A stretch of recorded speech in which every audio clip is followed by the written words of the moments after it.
Becoming a millionaire can be incredibly difficult. Today's video, we're going to be going through and I'm going to be showing you exactly kind of where I came from, how we got to this millionaire status. Of course, the modern day millionaire, can't say that one correctly, but overall, coming from a non-educated, really financial parents, I had a single mom when I was growing up, living paycheck to paycheck, and that is how I seen everything. And that is exactly how a majority of people see it nowadays. It is a very big struggle.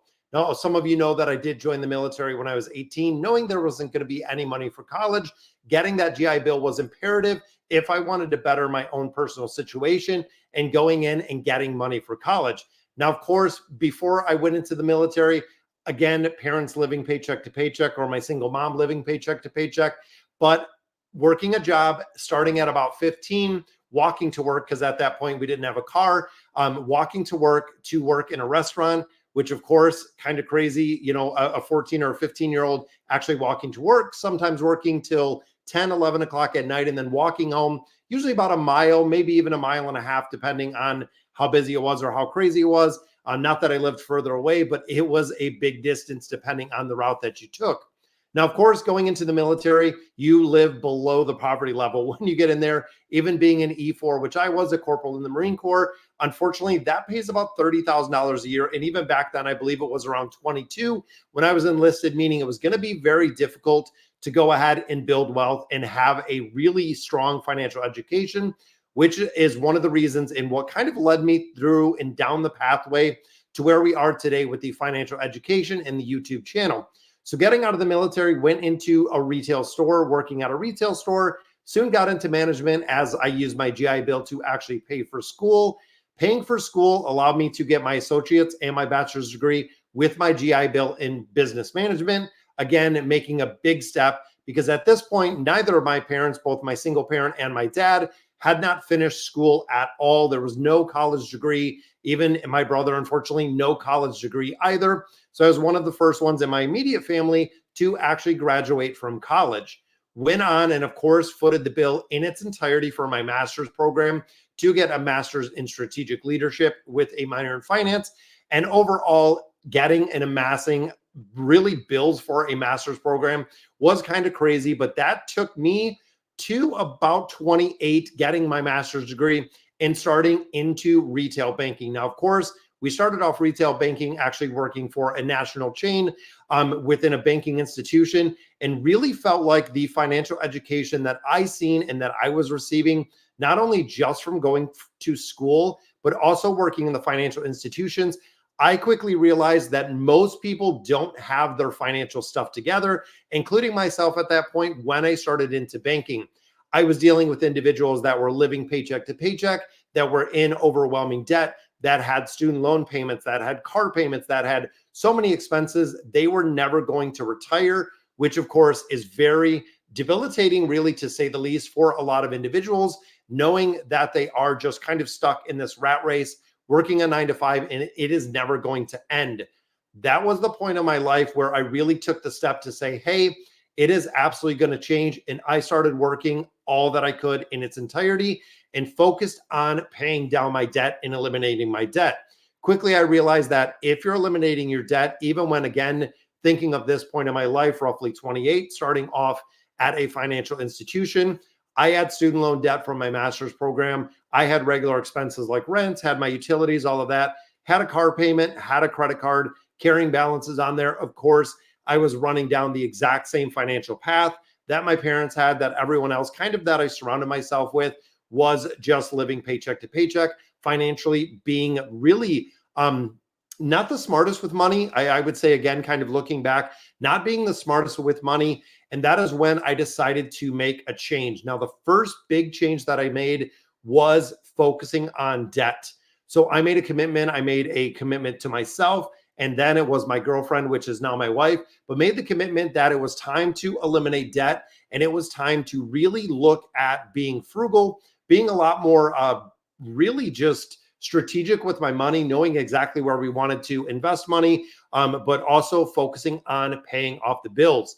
So again, looking at that, looking at the payment plan and everything, focused on my student loans. The student loans were the very, very first thing to go. Again, looking back financially might not have been the absolute smartest thing to do, but student loans were my first focus. Within about a year and a half, even getting selling incentive, quickly learned at a financial institution that they will pay you selling incentives. Of course, you can make some extra money. Really focused on it, did absolutely exceptional when it came to performance in a financial institution, allowing me to eliminate the student loans. Now, once those student loans were gone, I started eyeing my credit card debt, did the exact same with that, really with working pretty much all of the hours that I could, going in and really knocking out that student loan debt. Or once that was gone, again, going onto that credit card debt. Then I did have a auto loan that was with my local credit union. Again, switched my focus right on there. I had the payments that I was making on my student loan debt combined with the payments I was making on my Visa, because both of those were eliminated in their entirety. And then I started focusing on paying off my car. Once my car was gone, this is the point where it was kind of, for me, the pivotal point or the turning point where I started really creating wealth instead of, in my opinion, kind of losing wealth or really spending money kind of unwisely. Again, using a lot of debt financing, which of course is very expensive, to live my life. Right off the bat, I know there was a matching program at the financial institution. I put away 15%. And unfortunately, this was before I found Dave Ramsey. Now, if you are familiar with Dave Ramsey, or if you don't know, this is kind of the general rule. Again, I found this out, I guess, a little bit too late, which is the reason why I do cover some of his content, some of the videos that we see. But overall, I started putting away 15% because when I was doing my master's program, and again, just kind of thinking a couple years ago, we had a finance class. Now, this finance class was probably one of the most eye-opening experiences that I probably ever had financially in my life. And to this day, I still remember. So we started our class with bringing in bank statements. So bringing in literally everything that you have for your financial, bringing in bank statements, bringing in credit card statements, bringing in student loan payments, bringing in your auto loan information, bringing in everything that you touch financially within your life. Again, making a really big difference because we took that information, we put it into Excel sheets. That is right, old school Excel, because it was years ago. We don't have these easy budgeting apps and templates and everything else that you can go ahead and plug everything into. But we put it all into Excel sheets, and then we broke it up into systematic categories of exactly where we're spending our money. And before we got the results, we made a list of things that we wanted to do to be smarter with money, to be more kind of on the personal finance side. What were our goals? Which, of course, for me, number one was planning for retirement. Now, at this time, again, I was about 28 to 30 years old. Planning for retirement was something I knew, looking again at my parents, that unfortunately wasn't going to happen, and to this day really still hasn't happened. But looking at retirement and knowing there's an end point that you're no longer going to be working, and there is going to be a point where essentially you're going to have money to supplement the Social Security that is coming in. So one of my things was really coming up with a plan with how I was going to invest and how I was going to save money. Now, even at this point, I was not very financial literate. I didn't have really any experience with investing in stocks and bonds and ETFs and everything that I know now. If I could go back again, 14, 15 years ago, and really educate myself financially, it would be a game changer. And I'm hoping for you personally, this is going to be kind of a wake up or kind of an education experience, because when I started putting away that 15% where I worked, this is where the balances started growing. And of course, starting at, and if you've been in a financial institution, they start you at about 30, 35,000 a year, which again, for some people, that's a pretty good salary. For other individuals, that's way too low. Even looking at today's standards, most people can't afford anything at that point. So even at this point, putting away 15% of my income, I put away a couple $1,000s in the course of a year. Now, I was there for 5 years, started getting a little bit of money. We were up to about 15, 18,000 in that 401k plan because the match was absolutely horrible. And of course, also at this point, I didn't know about the Roth 401ks, didn't really know or have much exposure to the Roth IRAs. They weren't too talked about, that we're talking almost 20 years ago. Almost, I mean, we're talking probably 15 years ago. Not a huge focus, not a huge education piece around this.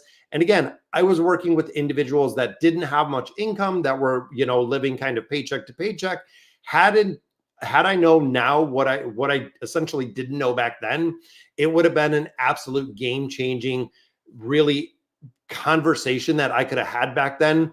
Now, when I started doing the financial counseling and the financial education, this was another really pivotal point for me where the game had changed. So I was literally putting away 15% of my income. It was in whatever they had recommended me to put 15% of my income into. And that's exactly where I was dropping money, not knowing exactly what it was invested into. They gave us a portfolio. I chose, one or two of what they had available, and boom, it just went in there magically, as some people say, but automatically putting away that 15%. And I started to see a little bit of a snowball effect. Now, of course, for me, this is where the 15% really came from. And I know, again, Dave Ramsey and a lot of other financial counselors, educators, really anyone in the financial means, 15% seems to be about the magical number if you have a multitude of years to go ahead and invest and really to grow the nest egg that you're going to build. 15% does not include, of course, your company match. If there's any additional contributions, anything of that nature, 15% is 15%. And trust me, if you start with this number, you are actually going to see it grow, and it's going to grow pretty fast. Now, what that means, however, in the flip side of this is you have to live on 85% of your income, because remember, that 15% is coming right off the top, meaning you only have 85% of income to live with. And again, very quickly, I realized that living within your means was the only way that you were ever going to accumulate wealth, especially for me personally. But going through there and knowing on 85% of my income, what kind of a housing can I afford? We had a 1-bedroom apartment, paid $550. They paid the heat, they paid the water, which means I paid for electricity, because guess what? Cable was an option, but cable was too expensive. Even then, getting a cell phone was very expensive. But overall, we kept the expenses. And at this point, it was my apartment. Again, my girlfriend at the time was not living there, but the expenses I really kept in check with that 85% of the income. That did allow me to, again, save a little bit more. Now, I was very, very frugal at this stage of my life, and I feel like I still am. So when it came to buying things that might have been a little bit more expensive, that lasted a lot longer. I would always do that. When it came to getting things repaired, getting things replaced, I started building up a little bit of an accumulation, kind of an emergency fund. Again, at that point, didn't even know it was called an emergency fund, but I started seeing the ability and seeing what institutions were essentially paying me versus what I was paying institutions. That is right. This is a conversation that I actually had with an individual last week. When they had the realization and I seen the light bulb go on, when they seen the amount that they had in their account, and that financial institutions were willing to pay you interest on the amount that was in that account. Also, open the whole world up to investing again from some individuals that don't really have the financial education like I never did. Talking about investing, talking about, planning, putting that 15% away, doing the 401ks, doing the Roth accounts really was a game changer. And it took about a 2-hour conversation with an individual at 18 that was going away to college. Because again, at that point, a majority of us just relied on our parents essentially for the education that we had. So unfortunately, just like I didn't have an education, I knew it was my time to take the power and take the ability to actually educate a younger individual. So hopefully setting them up for success for their whole entire life. Now, of course, getting back to mine, paying off the debt. Once we eliminated that debt, we had that 15% and we were living within our means. It was the point of avoiding debt. This was where we are really getting ready. We were saving actually quite a bit at this point with both, again, my girlfriend and myself, which later became my wife, because we paid for our wedding. That is right. We paid for our wedding in cash ourselves, didn't borrow anything from anybody. We wanted absolutely zero debt. Now, unfortunately, I see a lot of individuals that come and take out $5, $10, $15, even $25,000 to pay for one single day, which is, in my opinion, guys, is kind of crazy when you think about the cost of a wedding.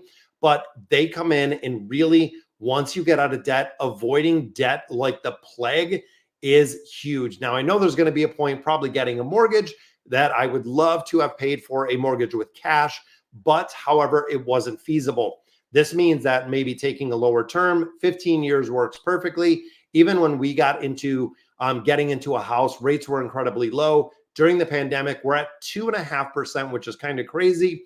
I know not really a huge race to pay that one off because it is 2.5%, but we are sitting on the one and only essentially debt that we have within our lives. Now, of course, this gave us the ability to do a multitude of things, which is, of course, invest. Now, when we invested this, again, looking at a modern day millionaire, you're going to see how the numbers kind of add up.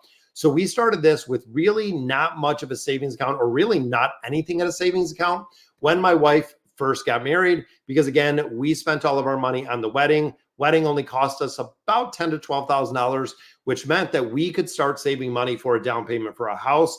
That's right, guys, you can actually put money down on a house, which we ended up putting, I believe it was $30,000 or $40,000 on a new house that we bought, which of course is the only place that I have my kids at, and the only place that we have ever bought, which we have a few more years, and this itself is going to be paid off as well. But this, of course, gave us the ability. So right at that point, we had no debt. That is right. We were completely debt-free at that point, making a really, really big choice. I put away 15% of my income. My wife put away 15% of her income. Then we started saving for pretty much everything else in our life. So what I mean by that is buying a new house is going to come with a lot of expenses. But when you look at doing our landscaping, we paid cash. We did a patio on our house. We paid cash for it. We finished our basement. We have a complete finished basement with a bathroom and a kitchen. We paid cash for it. And even though we would have loved to finance it much earlier, we could have paid for it, we could have enjoyed it a lot earlier, we didn't want the finance charges. If you're looking at spending $10,000 in landscaping, we could go out, we could have gotten a loan for $10,000. We could have spent the next 5 years paying that back, essentially paying back $13,000 to $15,000 over 5 years. Instead, when we cut the bill, it was $10,000. And again, we left and we had no patio for a while. We had no basement that was finished for a while. We had no landscaping out in here, which the association where we live absolutely loved, because we didn't have any landscaping. But again, we started off with that 15% investing. And then, of course, once we got ahead of where we were and really focusing on paying off that debt, because that was our goal. When it came to really the goal achievement, paying off our debt with our financial plan, knowing exactly what we could spend and what we could not, and where we had to save money, gave us the ability to keep a majority of our income. Now, another thing that we really focused on is the lifestyle creep, or keeping up with the Joneses, whatever you want to call it. Both my wife and I both drive used cars, as we have a neighborhood, that has newer cars, that has really well-maintained houses, live in a pretty expensive neighborhood. We do not buy really anything new because of the price tag. When you look at the depreciation asset of a vehicle, it is one of the absolute biggest money pits that people do have. And essentially, a lot of people even say the car is the reason that you are poor. When you look at the payment for the car, when you look at the interest you pay on the car, then you couple it with the insurance, car payments are out of control, guys. They are running about $700 a month, which for a majority of people doesn't even include getting the insurance for that vehicle, meaning that if you need two vehicles, you might be north of $1,500 a month for a car payment, which is far more than we're paying for our mortgage, which again is kind of crazy to think. Now, how exactly, looking through this, did we accumulate, or how did we get to the modern millionaire status, which of course is kind of the build and Dave Ramsey. For a majority of individuals, it comes down to the home. When you have and you're having your equity kind of built up in your home. But for us, this is not the case. Again, when we built this house, we've been paying it down over the last 10 years. We've actually lived in this house starting in October, was 10 years in 2023. So we're coming up on our 11th year in this home, and we have about $425,000 in equity in this house, because again, we've been paying it down, and we've been paying it down really, really fast, keeping cash reserves on the side, making sure that we have enough for that emergency fund. Now, when it comes to 401k, now again, kind of thinking on these balances is we started 14 years ago, 15 years ago. So 15 years ago, we started with 15% in the 401k. So I put in 15%, my wife put in 15%. Looking at our 401ks, just fast forwarding 15%, even though we've had promotions at our jobs, we've had pay raises through the last 15 years, even changed a job a couple times, we are almost to $600,000 in 401ks by putting away that 15% and starting to really, really feel the impact of the growth factor and the compounding interest factor that we do have. Now, of course, if you follow the channel with my personal brokerage account, this is, of course, a taxable income account. We have about $100,000 in there, which, of course, is what we're really going to rely on to bridge the gap between retiring at 50 and getting essentially to that 65, depending on where we are, before we want to collect that Social Security income. Now, of course, in HSAs, we talk about the triple tax advantage accounts considerably, but even looking at the HSAs, we have north of $10,000 in there. And then, of course, college accounts for our kids. Now, unfortunately for me, having to join, or fortunately, you could look at it that way, joining the military at a very young age, I knew I got the GI Bill. I knew my college costs were going to be taken care of in their entirety. Now, we have already saved just north of $40,000 in our kids' college accounts because, again, we don't have the debt. That is one of the huge, massive things is when you start getting out and eliminating this debt. And again, it took a lot of time. It took a lot of very, very planned, dedicated effort to get to the point of eliminating the debt, but it is possible. We lived literally, it was kind of crazy, but even living on, Dave Ramsey says rice and beans, which technically doesn't mean rice and beans, but for us, it might've been ramen noodles and really ramen noodles for some of it to make sure that we're paying everything down. And of course, it's not going to be forever. That is something that I want to stress with you is even though hard times do come and go, making sure that you are not accumulating that debt is the really game changer when it comes to your life.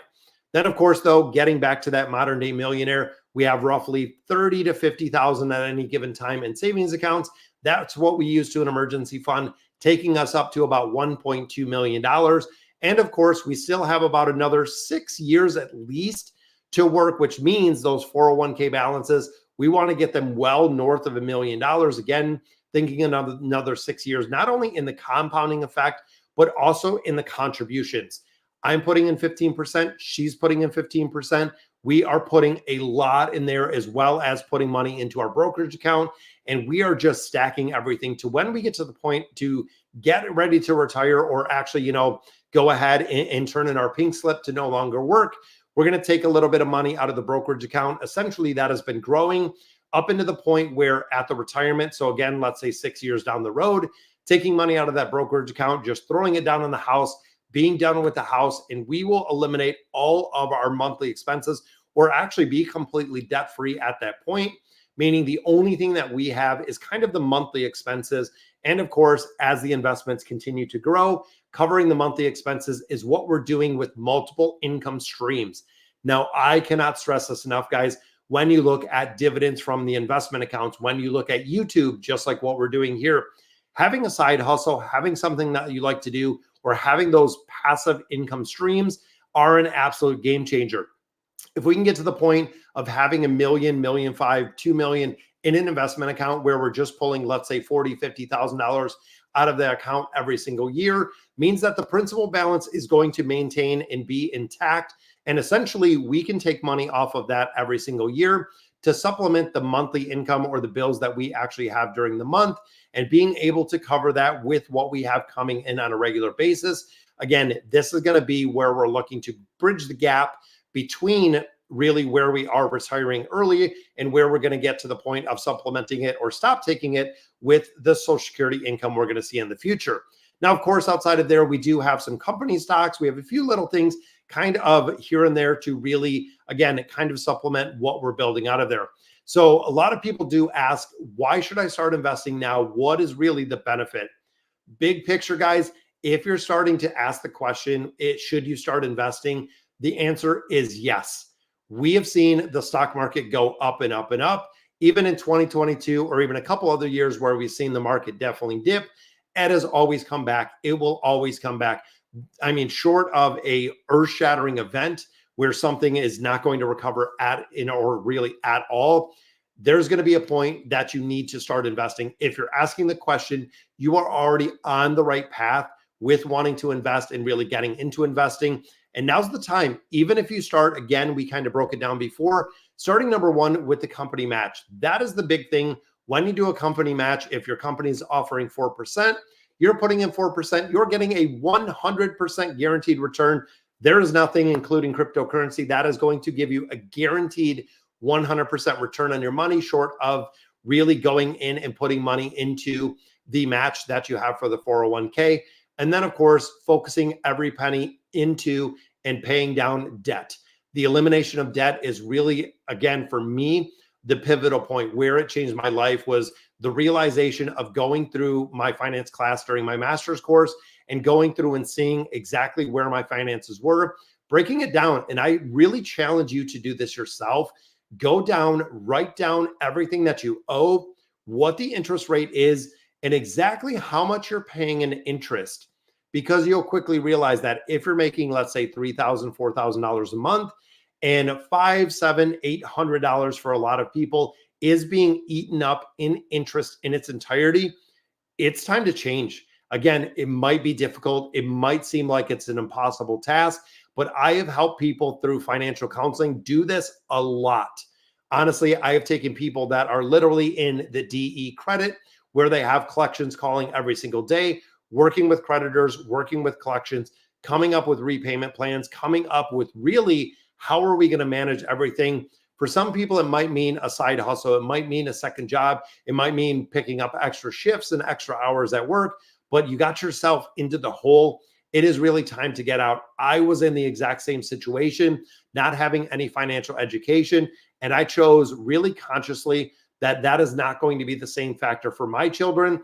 I'm going to teach them about finances, about interest, about investing, about entrepreneurship, about everything that I know now, so I can pass my information on to next generations. And I hope, again, that it really helps you holistically, or you really take the time and really know exactly where your money is going, what you're paying for, where your paycheck is going. Majority of individuals that I do the financial counseling for, we have a lot of very tough conversations. Where do you see yourself in the next 3 to 5 years financially? How are you going to get there? What does the plan look like? What does the timeline look like? When do you plan to pay off the debt? A lot of people, when it comes to those, it is question marks. We see the deer in the headlights. We see there's no, there's no payment plan. There's no way or no resources or no idea that they can ever get out of debt. Carrying debt for a lot of people is very normal. And I know, regardless of the income that you receive, how much of it are you keeping? Where are you using it? Are you using it on things you don't need? Is there places that you can cut back?